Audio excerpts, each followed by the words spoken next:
The Galactic Council Chamber was the largest room Lisa Morgan had ever seen. Stone walls rose so high that clouds actually formed near the ceiling. Thousands of alien creatures sat in carved seats that circled a central platform. Some had scales. Some had feathers. Some looked like nothing Lisa could even describe. All of them were watching the 6 humans who had just walked through the massive doors. Lisa was 43 years old with tired eyes and gray streaks in her dark hair. She had spent 20 years in the space program before being chosen to lead humanity's first diplomatic mission to the galactic community. Behind her stood her crew.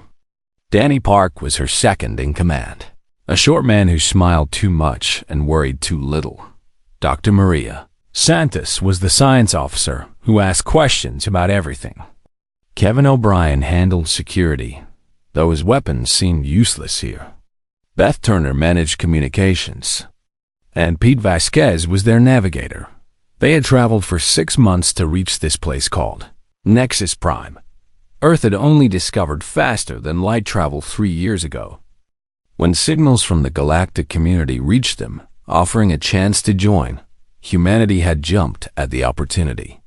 Lisa and her crew were supposed to shake hands, sign some treaties, and return home as heroes. Nobody had mentioned anything about a test. A creature made of living crystal floated down from an elevated platform. Light passed through her body and broke into rainbows. When she spoke, her voice seemed to come from everywhere at once. I am High Arbiter Velthorn. You are the species called humans from the planet Earth. You have been summoned to undergo the trial and ascension.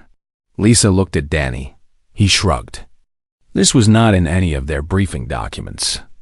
I apologize, Lisa said carefully, but we were told this was a simple diplomatic meeting. No one said anything about a trial. All species seeking membership in the Galactic Concordat must complete the trial. This has been true for 50,000 years. It is not optional, and if we choose not to participate, something like laughter rippled through the assembled aliens. The sound was strange and unsettling. Thousands of different voices making thousands of different sounds that all meant the same thing. Amusement at the naive newcomers. No species refuses, Velthorin said. To refuse means your planet will be isolated for 10,000 years. Your people will be forgotten. You will never leave your solar system again. Lisa felt the weight of those words settle on her shoulders. Billions of people back on Earth were counting on this mission. Children who dreamed of exploring the stars. Scientists who wanted to learn from advanced civilizations. Regular people who just wanted to know they were not alone in the universe. What does this trial involve? Lisa asked. You will learn when it begins. You have 1 day to prepare. I suggest you rest. In all of recorded history, no species has ever passed the trial on their first attempt. Most require many generations before they develop the necessary qualities. Wait, Maria interrupted. You're saying species actually fail this test? Repeatedly? Every species fails, Velthorin replied. That is the point. Guards who looked like walking trees escorted the humans to their quarters. The rooms were comfortable, but strange, with furniture that adjusted itself when they sat down. Kevin immediately started searching for hidden cameras. He found over 20 without even trying hard.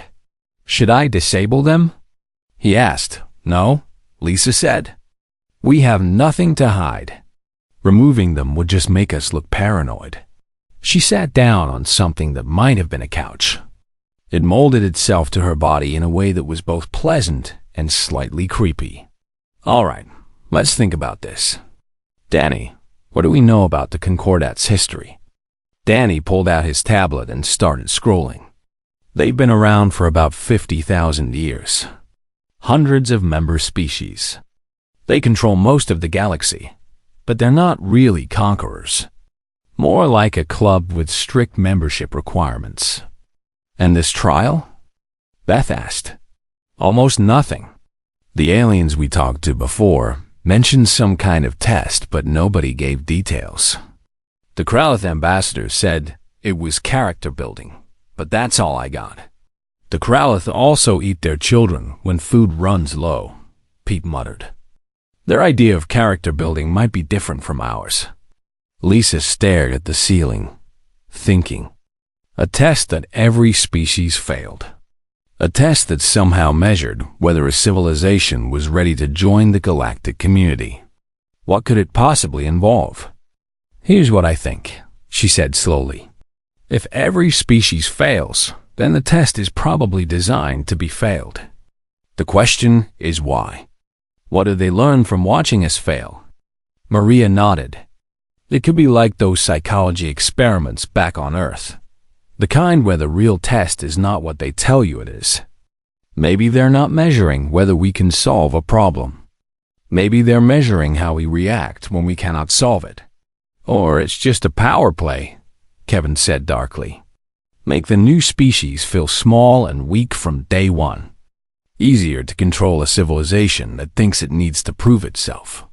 Both possibilities make sense, Lisa admitted.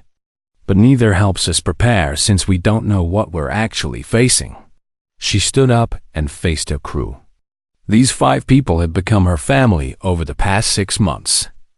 They had traveled farther than any humans in history. They had left behind everyone they loved for this mission. And now they were being asked to represent their entire species in some cosmic game where the rules were hidden. Here's what we're going to do, Lisa said. We're going to be ourselves. We're not going to pretend to be smarter or stronger or better than we are. We're humans. That's either going to be good enough or it won't be. But I refuse to fail while pretending to be something we're not. Danny grinned at her. That's very inspiring, Commander. You should write greeting cards. Shut up, Danny. Yes, ma'am. They spent the rest of the night talking and sharing stories. At some point, Pete produced a bottle of whiskey that he had smuggled aboard against regulations. Nobody complained. They drank and laughed and tried not to think too hard about what morning would bring Dot when the lights in their quarters began to brighten, signaling a new day. The crew of the Earth vessel Perseverance was as ready as they would ever be. Lisa finished her morning coffee and set down the cup. The white light took her before it touched the table. One moment, Lisa was in her quarters. The next moment, she was standing in an endless white space that stretched in every direction. Her crew appeared around her, looking just as confused as she felt. Wow, Kevin said slowly, reaching for a weapon that was no longer at his side. That's not normal. The white space began to change. Walls grew out of nothing. A ceiling dropped down from above. Within seconds, they were standing in what looked like a control room. Screens covered the walls, showing symbols that changed too fast to read. A large display dominated one wall, filled with static. Velthorin's voice filled the room, even though she was nowhere to be seen. The trial of ascension creates a scenario based on each species' psychology. You will face a challenge. How you respond will determine your evaluation. What's the challenge? Lisa asked. You are on a research station orbiting a dying star. The station's power core is failing.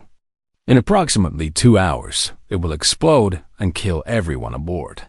There are 400 researchers on this station from 17 different species. The static on the main screen cleared. It showed a map of the station with red warning lights flashing everywhere. Here is the important part, Velthorin continued. The station cannot be evacuated in time. There are not enough escape pods.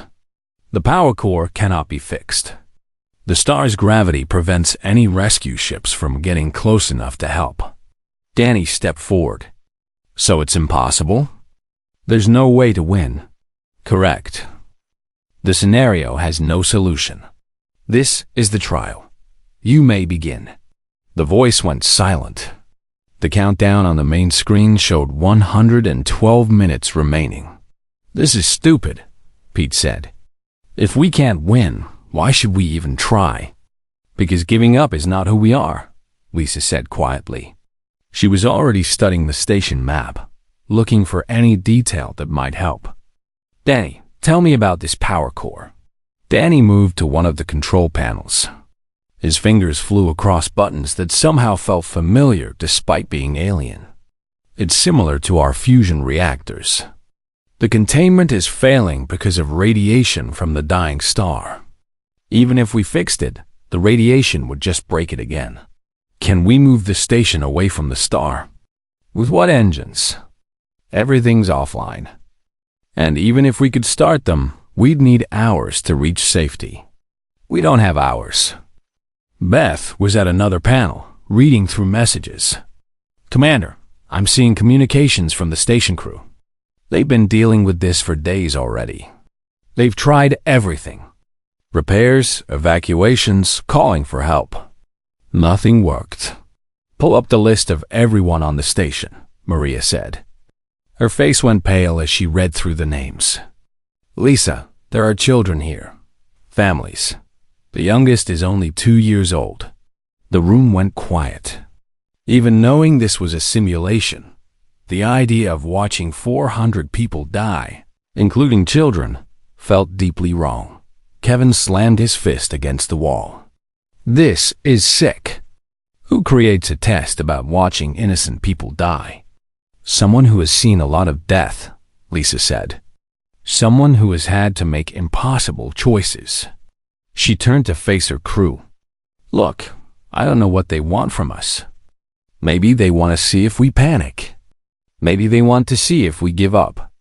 Maybe they just want to see how we handle failure. That's not very comforting, Danny said. No, it's not. But here's what I do know. There are 400 people on that station who are terrified.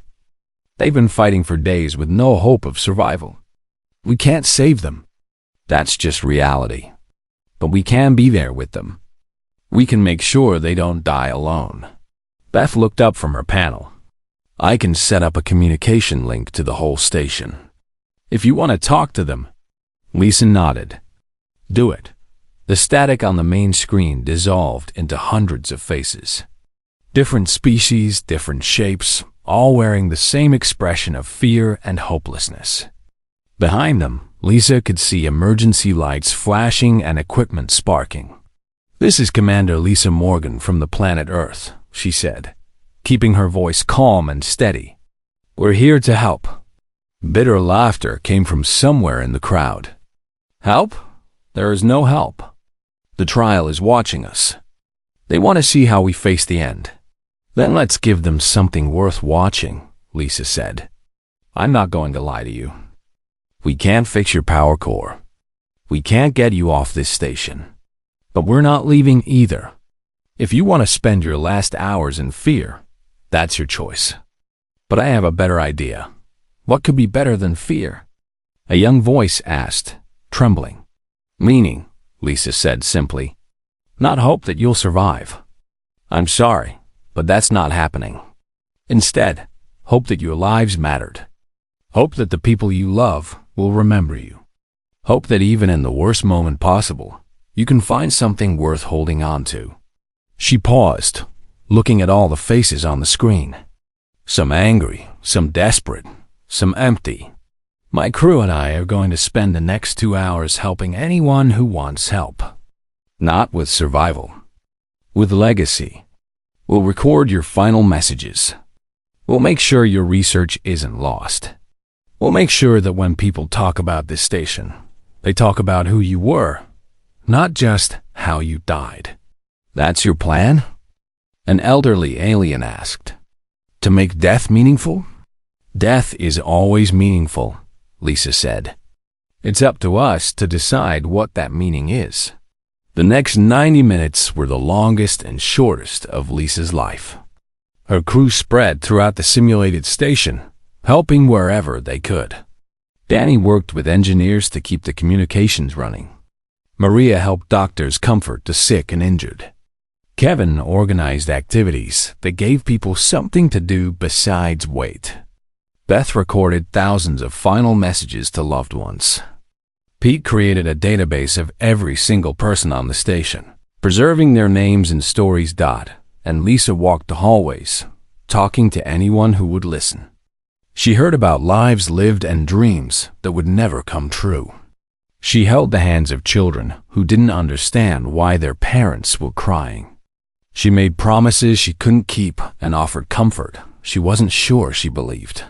But something strange happened. Slowly, the fear in people's eyes began to change. Not into hope for survival. That was impossible. Instead, it became something else. Gratitude, peace, acceptance. When the countdown reached 0, Lisa was standing in the station's central plaza, surrounded by beings from a dozen different worlds. They had gathered there not to escape, but to be together. Some were singing songs she couldn't understand. Some were praying. Some were simply holding each other. The last thing Lisa saw before the white light consumed everything was the face of a child. Barely 2 years old, alien in shape, but completely familiar in expression. The child was smiling, because in the end, that's what the humans had given them. Not salvation, not escape, just the simple gift of not being alone when the darkness came. Lisa opened her eyes and found herself back in the council chamber. She was standing exactly where she had been before the trial began. Her crew stood around her, all looking shaken but unharmed. The thousands of alien species watched from their seats, but something was different about the way they looked at the humans now.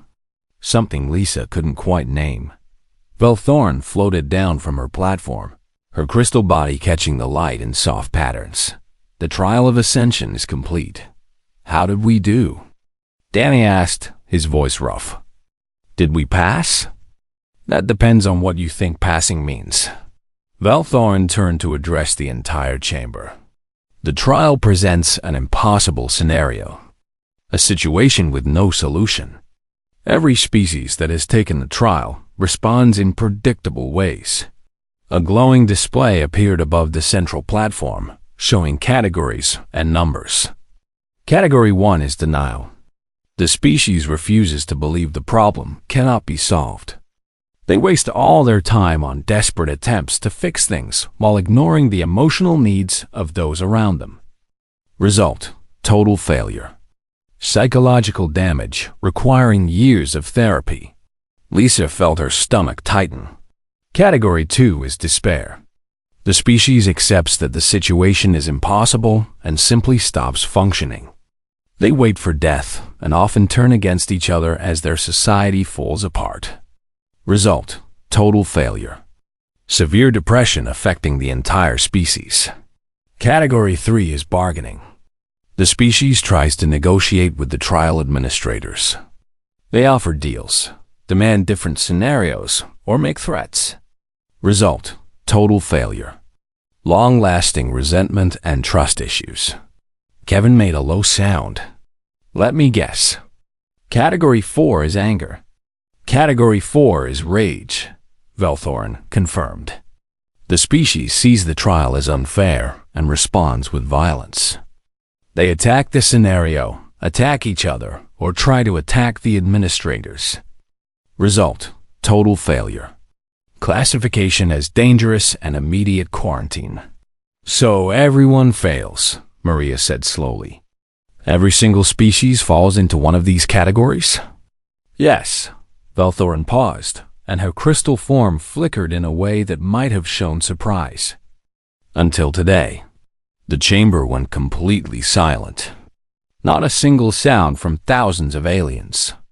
The humans did not show denial, despair, bargaining, or rage.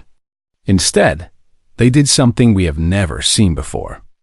They accepted that survival was impossible. They acknowledged that they had failed. And then, instead of focusing on themselves, they focused on helping others. The display changed to show recordings of Lisa and her crew moving through the station. Their conversations with the researchers. Their efforts to bring comfort and peace. The human called Lisa Morgan made a statement that our researchers are still trying to fully understand. She said that death is always meaningful, and that we get to choose what that meaning is. This idea is not common among species that have achieved space travel. Most civilizations at your level focus on survival, power, and expansion. The concept that meaning can exist even without hope shows unusual philosophical development. Danny leaned toward Lisa. I think she's saying we did something good. Or she's studying us like laboratory animals, Lisa whispered back. Hard to tell. Valthorn continued. The humans also showed remarkable ability to adapt. When faced with a situation they couldn't control, they found parts they could influence and focused on those. They didn't need promises of reward or outside approval. They simply acted according to their values. So did we pass or not? Pete asked, frustration clear in his voice. Valthorn's form flickered again, and Lisa thought she saw something like amusement in the alien's expression. The trial of ascension was never about passing or failing. It never has been. The trial is about watching, evaluating, understanding what a species truly is when they have no hope and nothing to gain. That's not really an answer. Kevin said, No, it is not. Valthorn faced the human delegation directly. The Galactic Concordat has existed for 50,000 years. In that time, we have studied about 4,000 spacefaring species. We have watched civilizations rise and fall. We have seen empires burn and federations crumble. We have learned that technology doesn't measure a species. Power doesn't measure a species. The true measure of a species is how they behave when there is nothing to gain from good behavior. She made a gesture, and new displays appeared showing all the alien observers. Hundreds of species watching with expressions Lisa couldn't read. Every species in this room has failed the trial multiple times. The Kraloth needed 17 attempts before they stopped eating their companions during the scenario. The Vether still fall unconscious when they face impossible situations. The mighty Srithax, who once conquered half the galaxy, cannot accept any scenario where their strength is useless. But we're not different, Maria said. Humans have done terrible things throughout our history. We've panicked and fought and given up. We're not better than anyone here. No, Valthorn agreed. You are not better. But you are different. Your species has a quality that others lack. When faced with the impossible, when all hope is gone, when there is absolutely nothing left to fight for, you do something extraordinary. What's that? Lisa asked. You laugh. The word hung in the air, strange and somehow important. I'm sorry? Danny said. We laugh? Your species has a psychological response to unbearable situations that involves finding humor in the absurd. This allows you to process terrible experiences without being destroyed by them. It creates bonds between individuals facing shared hardship. It generates hope from hopelessness by acknowledging that some things are too terrible to take completely seriously. Valthorn moved closer to the humans. During the trial, when the power core finally exploded, when the countdown reached 0 and death became certain, our sensors detected something remarkable. Throughout the station, beings who had spent days in terror were smiling. Some were laughing. Not the crazy laughter of madness, but genuine joy. In their final moments, they found something worth celebrating. Because of us? Beth asked quietly. Yes, your Commander Morgan convinced beings from 17 different species that death could have meaning. That the end of existence was not something to fear, but something to accept with gratitude. In doing so, she showed a capacity for emotional influence that we have rarely observed. Lisa felt her face grow warm. I was just trying to help. I didn't have some grand strategy. That is exactly the point. You did not calculate the best response. You did not plan for survival. You simply saw beings in pain and tried to comfort them, even though you knew it wouldn't change anything. even though you knew you would fail. The chamber remained quiet for a long moment. Then, from somewhere among the assembled species, a single being began to make a sound that Lisa's translator interpreted as applause. Another joined, then another. Within moments, the entire chamber was filled with a storm of approval, each species expressing appreciation in their own unique way. Veltharin waited for the noise to fade, before speaking again. The humans are not being offered standard membership in the Galactic Concordat. Lisa's heart sank. After everything, they were still being rejected. They are being offered something else. Something that has not been offered to any species in over 2,000 years. 5 years after the trial of Ascension, Lisa Morgan stood on the observation deck of Nexus Prime and watched a fleet of human ships arrive through the transit gate. 50 vessels ranging from massive colony ships to small research cruisers. The largest migration in human history, and it was only the beginning. Earth had changed since Lisa returned with news of the partnership. The revelation of the cosmic threat had been released slowly to prevent panic. Even so, there had been chaos. Some religions had fallen apart while new ones formed. Governments had collapsed and been rebuilt. The entire path of human civilization had shifted, but humanity had not given in to despair. That was the remarkable thing. When faced with evidence that all existence might be doomed, humans have responded not with hopelessness, but with determination. Research programs had doubled in size. Space exploration had grown faster than anyone thought possible. And most importantly, people had started talking about hope in new ways. About meaning. About what made life worth living even when it would eventually end. Impressive, isn't it? Lisa turned to find Danny standing beside her. His hair was grayer now, but his smile was the same. He had become Earth's main ambassador to the Concordat, while Lisa had moved into planning and strategy. Never gets old, she admitted. Every time I see one of those ships, I think about where we started. 6 people on a small shuttle coming to say hello. And now look at us. Full partners with the oldest civilization in the galaxy. Technologies that would have seemed like magic 5 years ago. A seat at every important meeting. And a universe-ending threat to stop. Don't forget that part. Danny laughed. How could I? Veltharin reminds me every time I see her. She's very focused on schedules and deadlines. Lisa smiled, but her thoughts were serious. In 5 years, the Concordat's researchers had made real progress in understanding the threat. They had confirmed that it was attracted to civilizations that had lost hope, drawn to the mental energy of collective despair. They had mapped where it had appeared before, finding patterns that helped predict where it might show up next. And they had begun to understand why humans were different. It wasn't just the laughter, though that was part of it.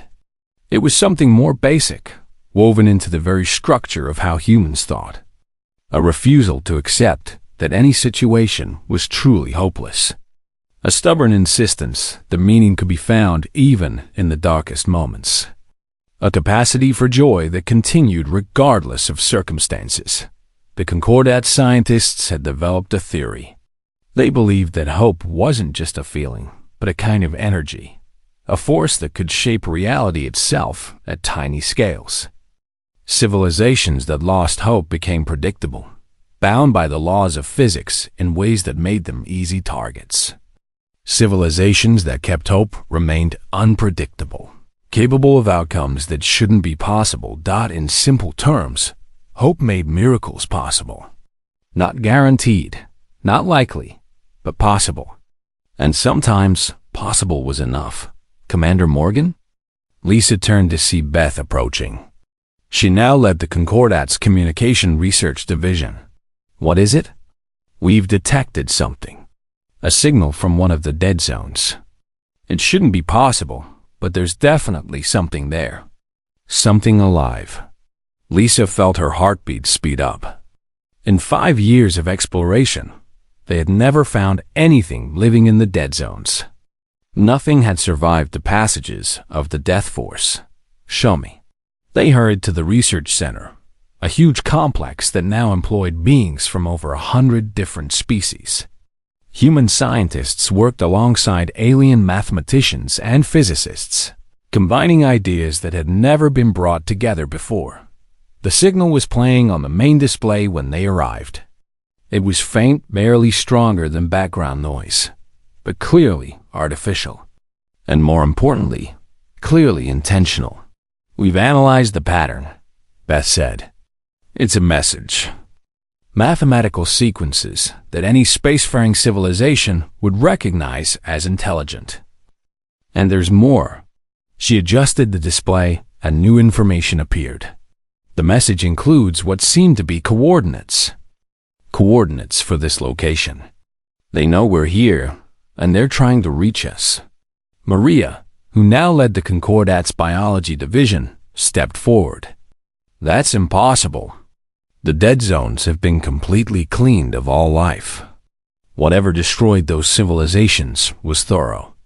Nothing could have survived. Nothing that had lost hope," Lisa said quietly. But what if something didn't lose hope? What if, somewhere in all that destruction, someone held on? Someone kept believing? The room went silent. It was a wild idea, supported by no evidence. And yet it felt right. It felt human. "We should investigate," Danny said. "Send a team to those coordinates and see what's there." It would take years to reach, Kevin pointed out. He now handled security for the entire Concordat, and we'd be sending people into a dead zone. The radiation alone could kill them. "I'll go."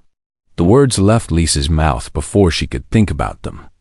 But once spoken, she knew they were right. "Commander, you can't be serious," Pete protested. He had become the official historian of the partnership, recording everything for future generations. "You're too important to risk." "That's exactly why I should go. Whatever is out there, whoever is out there, they're gonna need someone who understands hope. Someone who can help them hold on. That's what I do. That's what I've always done." She looked around the room at the faces of her crew, her friends, her family. They had come so far together. From a simple diplomatic mission to builders of galactic survival. From 6 people on a shuttle to leaders of a partnership between species. "Besides," she added with a familiar twinkle in her eye, "we're humans. Impossible situations are kind of what we do best." Danny groaned. "I knew you'd say something like that. Now I'm certain you're going to do it." Was there ever any doubt? 6 months later, Lisa stood on the bridge of the Perseverance II, watching the stars stretch into lines as the ship accelerated toward the dead zone.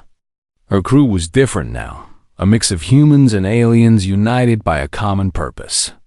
But the mission was the same as it had always been: find those who had lost hope. Help them remember why existence mattered. Light a candle in the darkness. The universe might be vast and uncaring. The threat might be real and growing. The odds might be stacked against them in ways that no sane mind could accept. But humans had never been very good at being sane. They were good at something else entirely. As the Perseverance II crossed the boundary into the dead zone, Lisa laughed. Not because anything was funny, but because laughter was what humans did when faced with the impossible.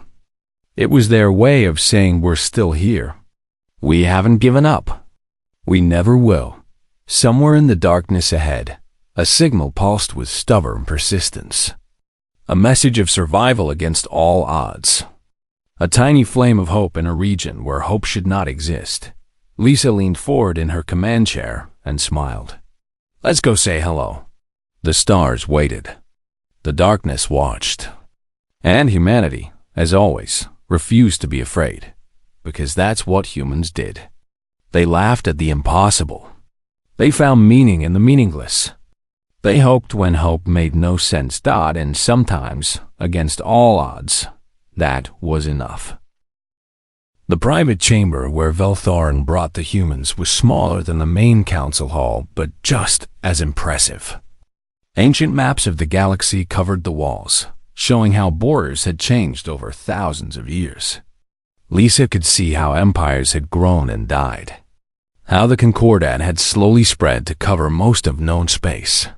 "Please sit," Velthorin said, gesturing to a circle of chairs that adjusted themselves as the humans approached. "What I am about to tell you is one of the biggest secrets in the galaxy. It has been hidden for thousands of years." "That sounds serious," Danny said as he sat down. "It is not meant to scare you. It is meant to be honest." Velthorin's crystal body dimmed slightly, the light inside her becoming more focused. The Galactic Concordat was not created to promote peace between species. That is just a benefit. The Concordat was created to fight a threat. "What kind of threat?" Maria asked. "The kind that ends civilizations?" "Not single civilizations. All civilizations." Velthorin waved her hand, and the galaxy maps began to move, showing changes over huge stretches of time. Every few 100,000 years, something happens. We don't know exactly what. We don't know where it comes from or why. We only know what it leaves behind. The map zoomed in on different regions of space. In each one, Lisa could see entire groups of stars going dark. Dead zones. Areas where no life exists and no life can grow. Where the basic laws of nature seem to have been changed to make existence impossible. We have found evidence of thousands of civilizations that once lived in these regions. Civilizations far more advanced than any that exist today. All of them are gone. All of them died at roughly the same point in their development. Kevin leaned forward in his chair. "What point?" "When they achieved what we call transcendence. When they moved beyond physical bodies and began to exist as something beyond matter and energy. Every civilization that has reached this level has been destroyed. Without exception." Lisa felt cold despite the comfortable temperature of the room. "You're saying something is killing civilizations that get too advanced?" "We don't know if killing is the right word. We don't know if this force is alive, intelligent, or just a natural event. What we know is that it is coming. Based on our calculations, it will reach this part of space within the next 10 to 15,000 years. And the Concordat was formed to stop it." Pete asked. "The Concordat was formed to survive it.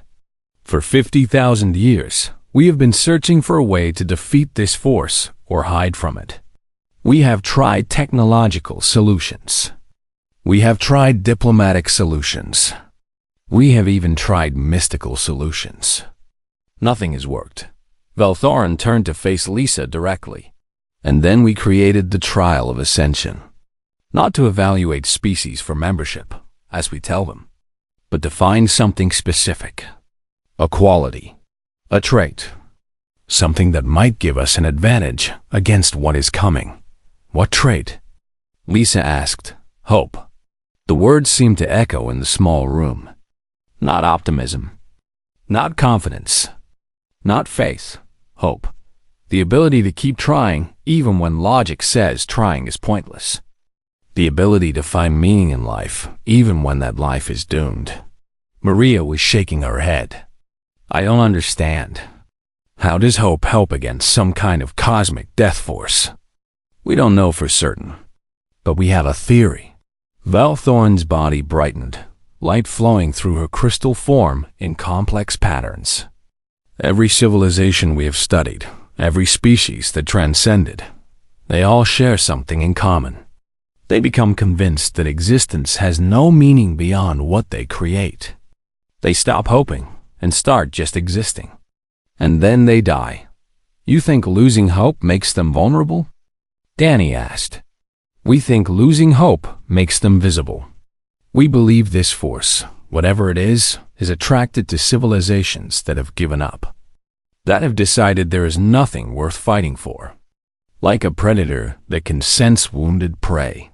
Lisa thought about Earth, about humanity's long and bloody history, about all the times when hope should have died but somehow kept going, through world wars and plagues and disasters, through moments when any sensible species would have given up.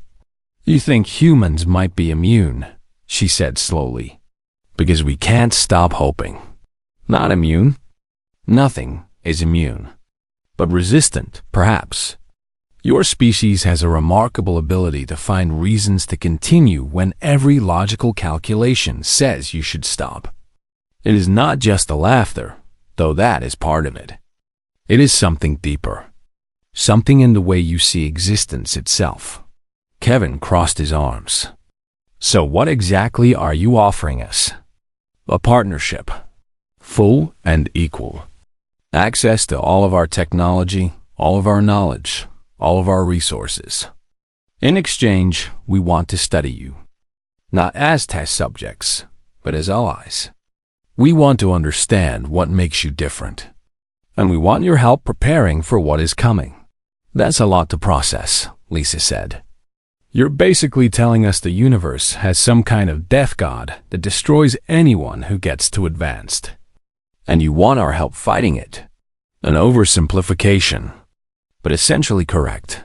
And if we say no? Velthorn's form shifted in what might have been a shrug. Then you return to Earth with our friendship and gratitude.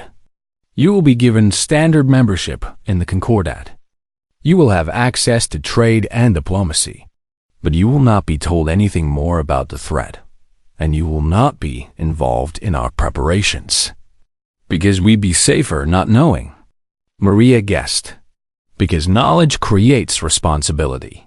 If you know what is coming, you will feel obligated to help prepare. If you don't know, you can continue building your civilization in peace for whatever time remains. Lisa looked at her crew. These people had followed her across the galaxy for exploration and diplomacy. They hadn't signed up for cosmic war or threats to all existence. They had families back home, lives they wanted to live, but she knew them. She knew what they would say. Can we have a moment to discuss? She asked. Of course.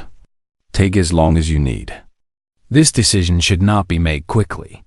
After Velthorn left, the crew argued for hours. But it was Danny who asked the key question. Is this even our choice to make?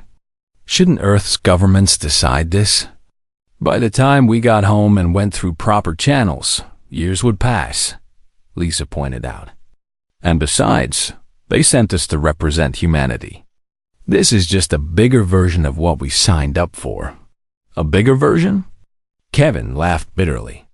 We signed up to shake hands and sign treaties. This is being asked to help save the galaxy. I know, but think about what Velthorn said. About hope and meaning and why we're different. If she's right, if there really is something out there that destroys civilizations that give up, then this is exactly what humanity should be involved in. Because we're too stubborn to quit. Beth asked. Because we're too human to quit. Think about our history.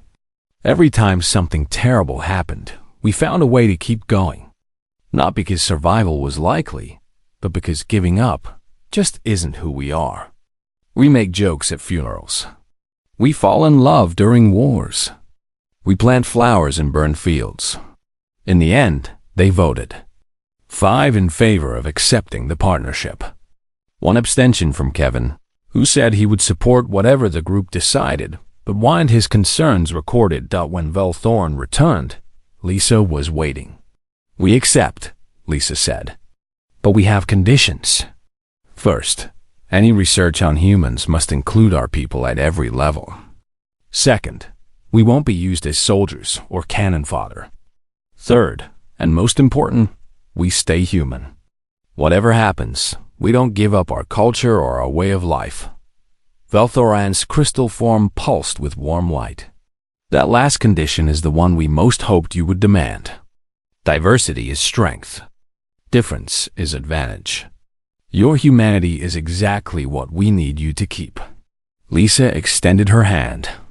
After a moment, Velthorn reached out with a crystal limb to meet it. Then we have a deal, Lisa said. Humanity is in,